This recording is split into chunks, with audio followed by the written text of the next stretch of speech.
Hello everyone, welcome to Sri Ram's IAS YouTube channel. This is your mentor Arzu Kakkad. I hope you all are doing well. Things are fine at your place and you're keeping up with your schedule, your preparation plans, your revision and so इसके साथ आज का session शुरू करते हैं जिसमें ये articles आपके सामने हैं और मैं हर एक आर्टिकल के बारे में इन डिटेल आपके साथ डिस्कशन करूंगी. शुरू करते हैं ये सेशन. पहले मैं आपको एक आइडिया दे देती हूँ कि हम क्या कुछ इस सेशन में कवर करने वाले हैं.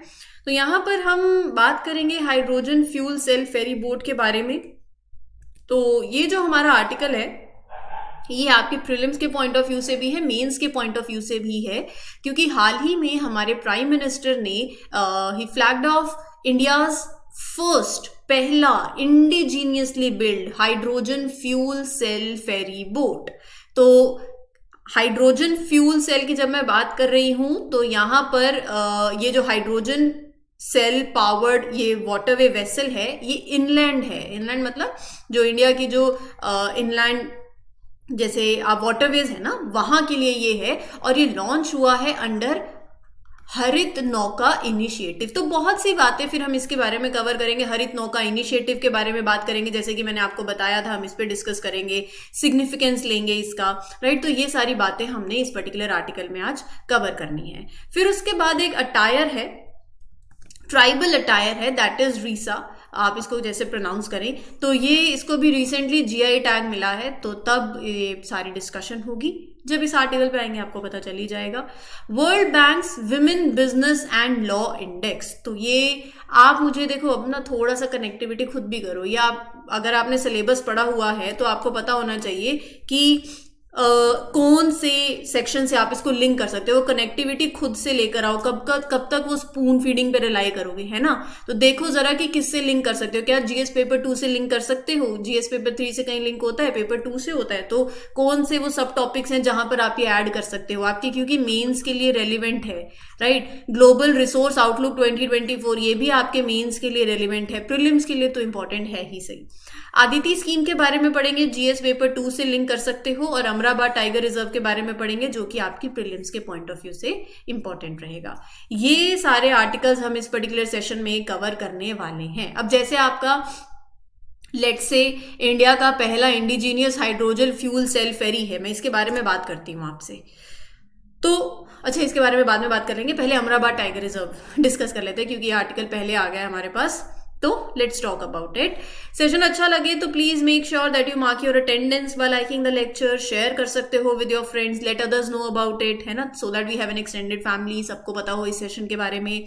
मॉर्निंग में सेशन आ जाता है अब तो सारा दिन का वो होगा कि अच्छा सुबह सुबह मैंने करंट अफेयर्स पढ़ लिए हैं जो आपके एग्जाम के लिए रेलिवेंट है, तो वो थोड़ा एक टेंशन भी नहीं रहती. बट हाँ, मैं आपको हमेशा यही कहूंगी कि कोई भी चीज़ किसी भी चीज़ का सब्स्टिट्यूट नहीं होती है. तो इसीलिए मैं, अगर आप कंप्लीटली ऐसे हो जाओ कि मैं सिर्फ स्पून फीडिंग पे रिलाई करूंगा, वो थोड़ी ऐसा नहीं होना चाहिए. अपने एंड पे भी मेक श्योर कि आप अपनी प्रिपरेशन को, कोई दिक्कत होती है, कोई डाउट है किसी किस्म का, so you can ask me in the comment section. ठीक है, I do see your comments also. तो सेशन अच्छा लगता है कमेंट सेक्शन में बताया करो, उससे मोटिवेशन मिलती है, हमें भी अच्छा लगता है. ठीक है जी. लेपर्ड पॉपुलेशन, लेपर्ड के बारे में मैंने आपसे लास्ट सेशन में डिस्कस किया था, पूरा स्टेटस इसका कवर्ड है. तो लेपर्ड की population increase considerably in Amrabad tiger reserve according to status of leopards in India report that was released recently. इस रिपोर्ट के बारे में बात हो चुकी है, जीएस पेपर 3 से ये लिंक करता है. अब मेरे को ये याद नहीं है कि ये कौन से सेशन में हमने डिस्कस किया था, बट अगर आप कंसिस्टेंटली ये लेक्चर्स देख रहे हो तो हर एक लेक्चर की दूसरे लेक्चर से कनेक्टिविटी होती है. एक दिन आके 4 दिन गायब हो जाने वाले बच्चे, कोई फायदा नहीं है एक दिन का भी. फिर अमराबाद टाइगर रिजर्व मैप में देखो कहाँ पड़ता है, तेलंगाना में पड़ता है. आज मैप इसलिए दिखा रही हूं क्योंकि ये पूरा एरिया पता नहीं हम कितनी बार कवर कर चुके होंगे. जब मैं अमराबाद देख रही हूं तो मुझे ऊपर पता होना चाहिए कि अच्छा कवल पड़ता है. नीचे देखूं आंध्र प्रदेश की तरफ जो नागार्जुना सागर श्रीशैलम पड़ता है, राइट. थोड़ा सा अगर इधर चली जाऊं तो है, you can see Indravati, Udanti, right, Udanti Sita नदी, इधर सतकोसिया. कवल से थोड़ा सा ऊपर चली जाऊं तो फिर तडोबा अंधेरी, और ऊपर नवेगांव, फिर ऊपर कान्हा. तो ये कॉरिडोर मालूम होना चाहिए, सारा कुछ कवर्ड है. अब बात आती है आप आपको याद है या नहीं। तो जैसे कि अमराबाद टाइगर रिजर्व है, ये नागर कुरनूल एंड नालकोंडा डिस्ट्रिक्ट जो पड़ती है तेलंगाना के अंदर, वहां पर ये पड़ता है। ये one of the largest tiger reserve है इंडिया के अंदर और सेकेंड लार्जेस्ट टाइगर रिजर्व है इन टर्म्स ऑफ कोर एरिया जो इसका है।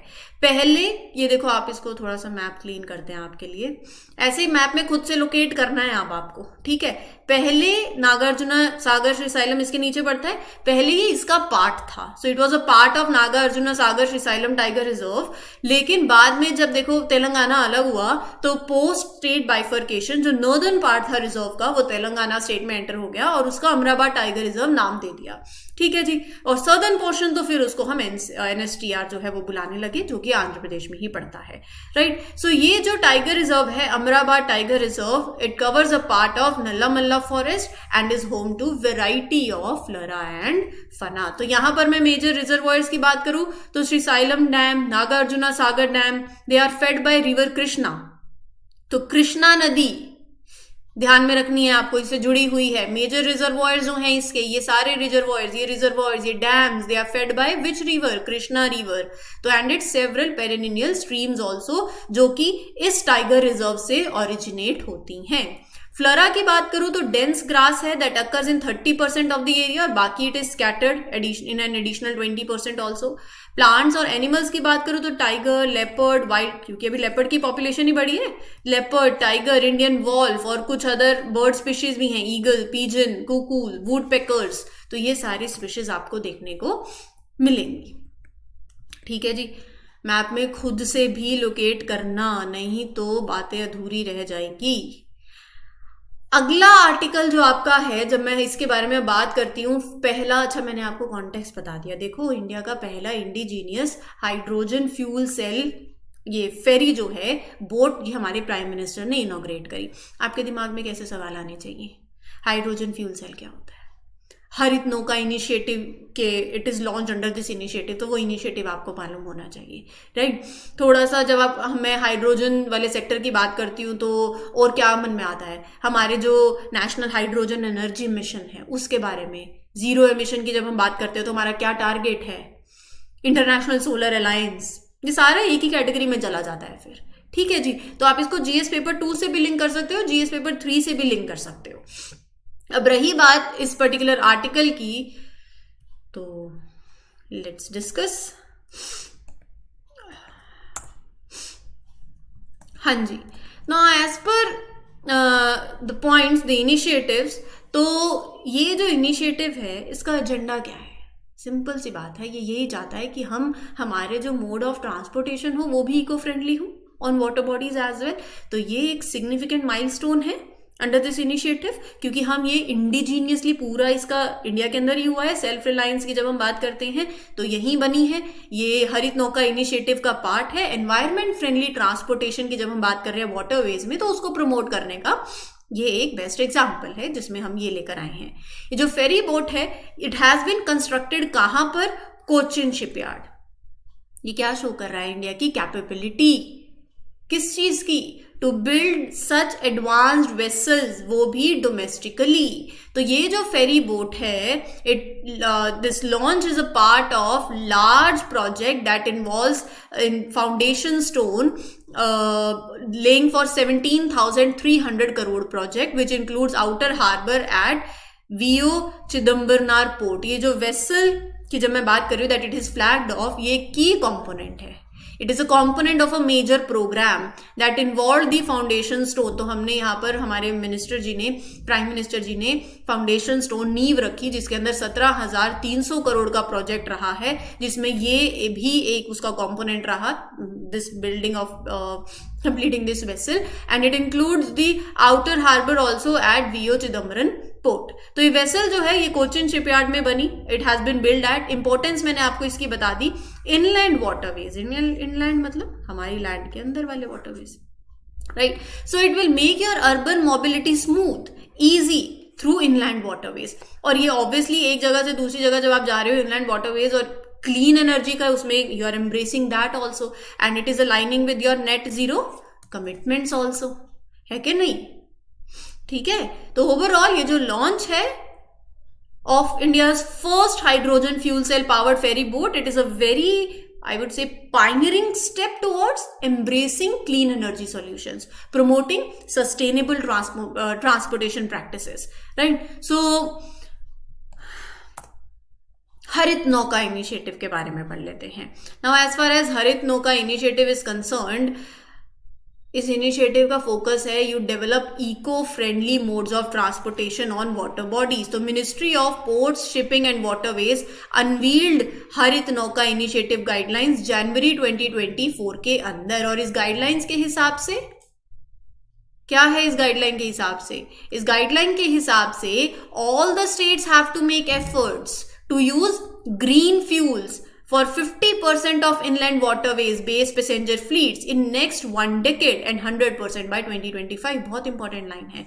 वो यही कह रही है गाइडलाइंस की इंडिया में जितनी भी स्टेट्स हैं कि आप अगले 10 सालों के अंदर आप मेक श्योर करो कि आप एटलीस्ट 50% जो आपका inland waterways based passenger fleet है वहां आप ग्रीन फ्यूल यूज कर रहे हो 50%. फिर उसके बाद 2045 तक का टारगेट दिया कि उसको 50% से कंप्लीट 100% भी करना है, क्योंकि हमें ग्रीन हाउस गैस एमिशंस को रिड्यूस करना है एज पर मैरीटाइम अमृतकाल विजन 2047.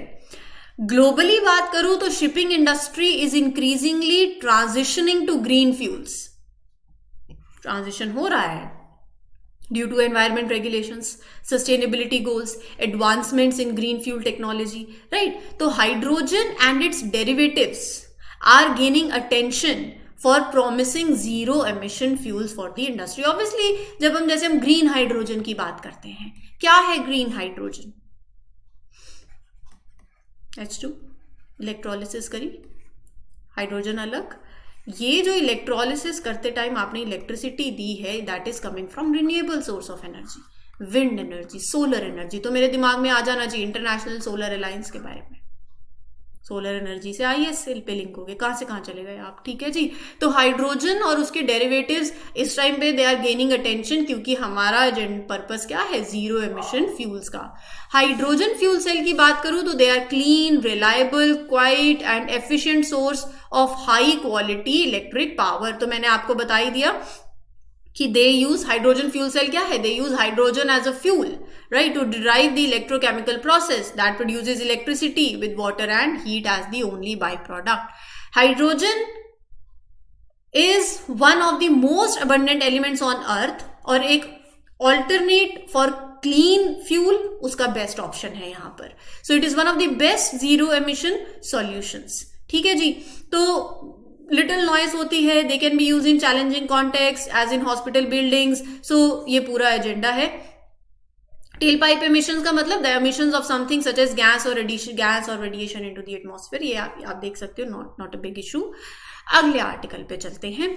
इंडिया की रैंकिंग इंप्रूव हुई है. 190 कंट्रीज में से आपकी रैंक आई है 113. किसमें, कौन से एग्जाम में आपकी रैंक, मतलब आप कौन सा ऐसा एग्जाम है जिसमें 190 में से 113 रैंक लेकर आए हो आप आउट ऑफ 190 कंट्रीज, 190 कैंडिडेट्स.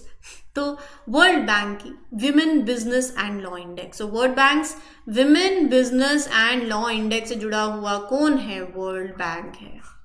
ठीक है जी. इंडिया की रैंक इंप्रूव हुई है, तो पूरी इसके बारे में डिस्कशन कर लेते हैं. एक वर्ल्ड बैंक का इंडेक्स है, क्या करता है बताते हैं क्या करता है. करता ये है कि एक रिपोर्ट कार्ड है जो मेजर करता है country X, country Y, country Z. For example कि कैसे लॉज और रूल्स आपके वहां पर हैं in different countries and how these laws and rules are affecting women's ability to participate in the economy. तो कंट्रीज को 0 से 100 तक का स्केल जो होता है, it ranks countries on that. मतलब 100 का मतलब कि मेन एंड वुमेन के इक्वल लीगल राइट्स हैं वहां पर, राइट. नाउ अब ये जो रिपोर्ट है ना, तो इट मेजर्स कि how laws and regulations affect the women's economic opportunity on the scale from 0 to 100. 100 का मतलब बराबर मेन एंड वुमेन. अब ये इंपॉर्टेंट है. अब ये रिपोर्ट कौन से 8 ऐसे इंपॉर्टेंट एरियाज को कवर करके आपको स्कोर दे रही है. पहला तो मोबिलिटी. क्या आपके देश की विमेन्स फ्रीली मूव कर सकती हैं, ट्रैवल कर सकती हैं, वर्क कर सकती हैं वेयर दे वांट. दूसरा वर्क प्लेस, ये सारी लिखी हुई हैं यहाँ पर, मैं सारी पढ़ी रही हूँ। वर्क प्लेस, क्या ऐसे लॉज हैं जो प्रोटेक्ट कर रहे हैं विमेन को फ्रॉम डिस्क्रिमिनेशन एट वर्क।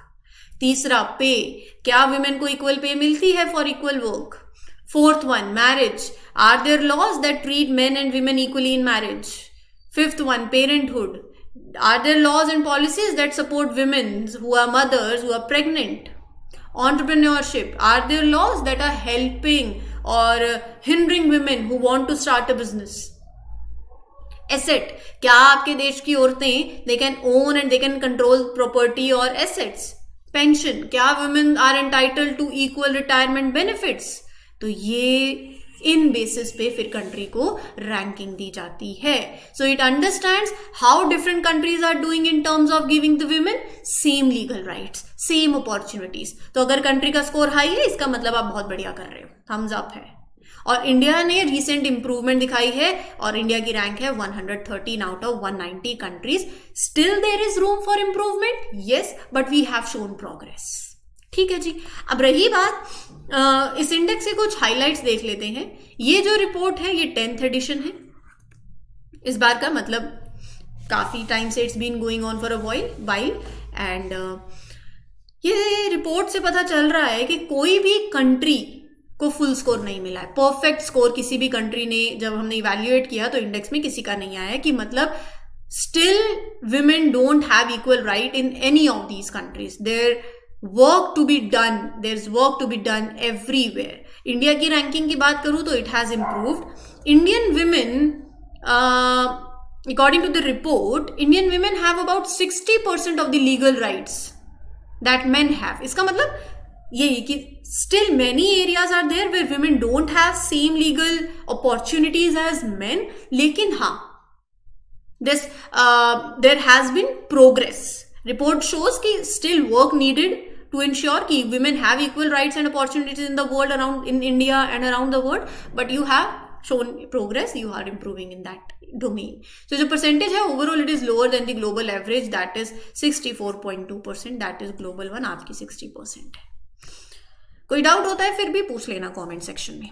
अगला आर्टिकल है कि त्रिपुरा का, अच्छा ये जो मैंने पढ़ा था रीसा, ये एक ट्राइबल अटायर है, ट्रेडिशनल है, त्रिपुरा से जुड़ा हुआ है और इसको जीआई टैग मिला है रिसेंटली. तो एक हैंड विवन क्लोथ है, ये फीमेल्स यूज करती हैं, फीमेल्स का अपर गारमेंट आप लगा लीजिए. So it's a hand woven cloth used as female upper garment, as a stole की तरह, एक किसी को रिस्पेक्ट की तरह आप एक्सप्रेस करते हो, या एक हेड गियर की तरह आप इसको पहनते हो. तो it is women in colourful design, बहुत ही सुंदर सुंदर इसमें डिजाइन होते हैं और इसका एक सोशल सिग्निफिकेंस भी है, एक रिलीजियस सिग्निफिकेंस भी है. जैसे जो एडोलेसेंट त्रिपुरी गर्ल्स होती हैं, they are first given this to wear in an event that is called Risa ceremony 12 से 14 साल की एज के अंदर, तब ये त्रिपुरी गर्ल्स को भी यहाँ पर दिया जाता है. रिलीजियस फेस्टिवल्स के अंदर जो ट्राइबल कम्युनिटीज के होते हैं तो तब भी it is use, right. Weddings और फेस्टिवल्स के अंदर इसको यूज किया जाता है. और एक हेडेड स्कार्फ की तरह जैसे बताया जा रहा है कि यंग गर्ल्स इसको एक हेडेड स्कार्फ की तरह यूज करती हैं. Man wear it as a turban, right. So मतलब इट इज इवन यूज एक मफलर की तरह to keep warm during winter. So इसका एक religious significance भी है, इसका cultural significance भी है, cultural practices में भी use होता है ये, right? कोई ऐसे मतलब कहने का मतलब ये, it's not just a piece of clothing, it's a symbol of their tradition, respect, cultural identity है ये for the people of Tripura. ठीक है जी, थोड़ा सा इसके बारे में और पढ़ लेते हैं. So ये मैंने आपको बताया कि it is presented as a mark of honor to distinguished recipients. So it is common in almost all 19 indigenous tribal communities of Tripura. जो traditional Tripuri female attire है, that consists of 3 parts: Risa, Rignai and Rikutu. ये तो रीसा जो है एक hand woven cloth है, as females use as a upper garment. Rignai is worn as lower garment. And Rituku मतलब it's use as a wrap, चुनरी की तरह, पल्लू ऑफ द इंडियन साड़ी, आप इसको वैसे you can use it as. And it is also use to cover the head of newly married Tripuri women, right. तो ये जो कंप्लीट त्रिपुरी अटायर है ना, ऐसा बोला जाता है कि ये ओरिजिनेट हुआ है even before the time of Manikya Kings, जिन्होंने त्रिपुरा को रूल किया फॉर ओवर 500 ईयर्स, मतलब 15th century, starting from that. आप लगा लीजिए कि कितना ट्रेडिशनल अटायर है ये। अगला आर्टिकल आता है हमारा अदिति स्कीम से जुड़ा हुआ, जीएस पेपर 2 से लिंक होता है। यूनियन मिनिस्टर ऑफ डिफेंस जी ने लॉन्च किया है ये scheme during defence connect 2024। Paper 2 से भी लिंक होता है, पेपर 3 से भी आप इसको कनेक्ट कर सकते हो। ठीक है जी, चलिए पढ़ते हैं इसके बारे में। हाँ जी, फुल फॉर्म क्या है स्कीम की? Acing development of innovative technologies with iDEX. ये एक स्कीम है to promote innovations in critical and strategic defence technologies. मैं आपको ना पहले लेमन टर्म्स में समझा देती हूँ, पर्पस क्या है, मेन गोल क्या है, मकसद क्या है, फिर कहानी तो मैं लाइंस के थ्रू बाद में पढ़ दूंगी आपके लिए। ये स्कीम का पर्पस है to encourage the development of innovative technologies specifically for defence purposes. Defence के लिए नई नई टेक्नोलॉजीज, नई नई उसकी डेवलपमेंट हो, उसको और ज़्यादा बढ़ावा दिया जाए। ठीक है, समझ आ गया। तो मेन गोल क्या है इस स्कीम का?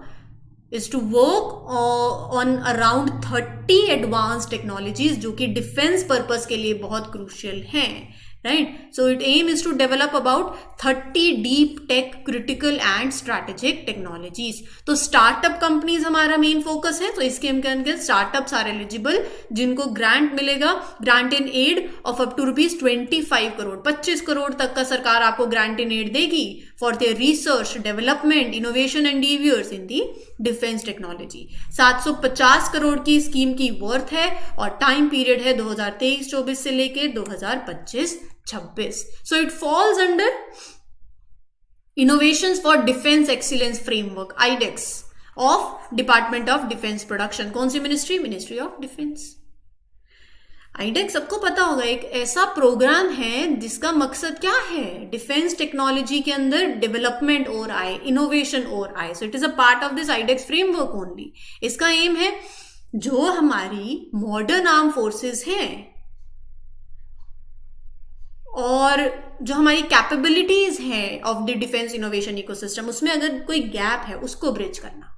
नीड क्या है, जरूरत क्या है हमारी आर्म फोर्सेस की, एंड द कैपेबिलिटी क्या है of the Indian innovation ecosystem, उसको ब्रिज करना।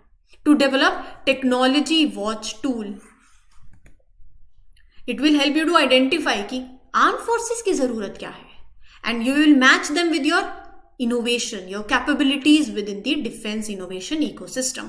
So in the first edition of Aditi, 17 challenges were launched. मतलब specific focus जो area है that is designated for Indian Army, Indian Navy, Defense Space Agency, right? So 17 challenges. As a part of motivating young innovators, this IDEX program has been extended to IDEX Prime. And this expansion increases the assistance provided. जहां पर पहले 1.5 करोड़ था, अभी वहां पे 10 करोड़ हो गया। Financial support आप बढ़ा रहे हो, मतलब you are encouraging more innovation and participation in developing defence sector. Sorted है। चलिए अगले आर्टिकल पे चलते हैं। Global resource outlook 2024 was launched on the final day of 6th United Nation Environment Assembly at UNEP headquarters. कहां पर? Nairobi, Kenya के अंदर। तो ग्लोबल रिसोर्स आउटलुक के बारे में पढ़ते हैं। What is global resource outlook? It's very important report, पूछा जाता है आपसे। This report is produced by, published by International Resource Panel of United Nations Environment Program. So it is a report of International Resource Panel of United Nations Environment Program. ये report basically रोशनी डाल रही है। Purpose क्या है इसका? Explaining critical role of resources in what purpose? In achieving the goals of agenda 2030 that are outlined in this agenda 2030, right? So ये report gather करती है, डेटा को एनालाइज करती है, असेसमेंट करती है from 180 countries that are divided into 7 world regions, 4 income groups. मतलब you understand the trend, impact, distribution of the resources across different parts of the world. मैं इस रिपोर्ट के हाईलाइट्स बताती हूँ आपको, ये हाईलाइट्स आपके जीएस पेपर 3 में काम आएंगे, दैट इज मोर इम्पॉर्टेंट। मैंने आपको पॉइंट वाइज बताती हूँ, आप इसको छोड़ो, ये जो मतलब मैं आपको ना पॉइंट्स दे देती हूँ, लाइक 1 2 पॉइंटर फॉर्मेट्स में थोड़ा आसान हो जाएगा आपके लिए काम, लिखा यही सब होगा, एक्सप्लेनेशन यही है, इसी कोई पॉइंट फॉर्मेट में आपके लिए डाल रही हूँ, चाहो तो आप लिख लो। Global inequality in resource consumption, global inequality की बात है ना, so global inequality in resource consumption मतलब ये रिपोर्ट कहती है कि जो लो इनकम कंट्रीज हैं they use fewer materials as compare to wealthy countries. मैं बहुत लेमन टर्म्स में बता रही हूं, मतलब इम्पैक्ट कम डाल रहे हैं उसके बावजूद भी, मतलब वो ये कह रहे हैं कि डेवलपिंग कंट्रीज और जो वेल्दी कंट्रीज हैं उनके बीच में रिसोर्स कंजम्पशन को लेके डिस्पैरिटी है, पहली बात। दूसरी बात सिग्निफिकेंट ग्रोथ, एक तो फिर दूसरी बात आती है ग्रोथ की इन resource consumption. Over the past 50 years जो प्रोडक्शन है रिसोर्सेज का, जो कंजम्पशन है मटेरियल रिसोर्सेज की ग्लोबली वो बड़ी है, और वो बड़ी है मोर देन 3-fold। ये जो रैपिड ग्रोथ है, मतलब अगर एवरेज लगाएं तो over 2.3% a year। It has been major contributor to triple planetary crisis, environmental, social, economic, ठीक है। तीसरी बात, resource consumption driven by upper income countries, जो रिसोर्सेज की डिमांड है ना, it is driven by upper income countries, जो कि ओवरऑल कंजम्पशन पैटर्न पे इम्पैक्ट डाल रही है। उसके बाद extraction and processing of material resources, जैसे fossil fuels, minerals, biomass, agricultural crops, ये दे are contributing to this environment problem. ये activities like 55% of green house gas emissions जो हो रही हैं, 55% these activities are responsible for 55% of green house gas emissions, 40% of particulate matter pollution, 90% land related biodiversity loss and water stress. तो ये बहुत important है data, आपके एग्जाम में आप लिख सकते हो इसको।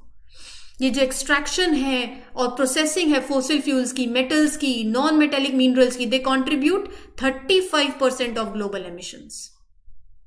बहुत ज्यादा सिग्निफिकेंट पोर्शन है ये।